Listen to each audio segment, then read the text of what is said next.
And developing this morning, President Trump wasting no time taking aim at the now official Democratic nominee for New York City mayor. Day one of Zohran Mamdani's campaign met with threats of arrest and deportation. Fix 11's Kirsten Cole joining us live here in the studio with more on this. Kirsten, good morning. Good morning to you guys. And we've heard similar threats from President Trump previously. Now they're leveled at him.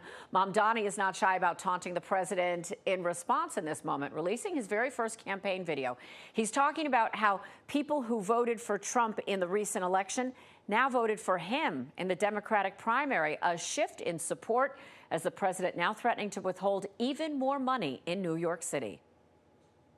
Zohran Mamdani, officially named the Democratic nominee after 3 rounds of ranked choice voting. Mamdani, a Democratic socialist, besting Andrew Cuomo 56% to 44%. And that win puts him in the crosshairs of President Trump, who's now incorrectly labeling the nominee a communist, and went on to issue a threat to Mamdani, saying he'll have him arrested if he's elected and interferes with ICE agents, then using another by now familiar tactic, calling into question Mamdani's legal naturalization status. He's been a citizen since 2018. He then called Mayor Eric Adams a good independent. Those voters came back. Brighton Beach went for Trump by 44 points. Last week, we won it by 16.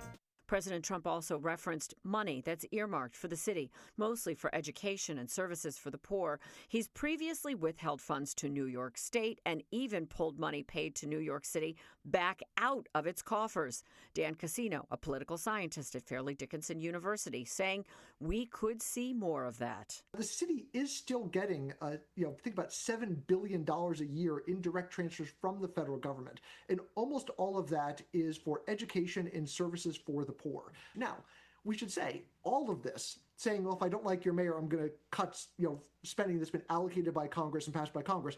That is all illegal.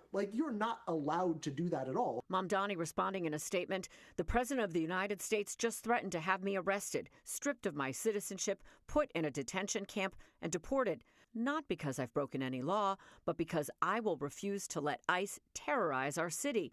We will not accept this intimidation. And just on Monday, we saw the power of the purse at play. More money withholding tactics. The Education Department federally notifying states that $7 billion in money already approved by Congress would not be distributed. It was meant to pay for after-school and summer programming, as well as support for students learning English. Another example of how the executive branch is using funding to push its own agenda.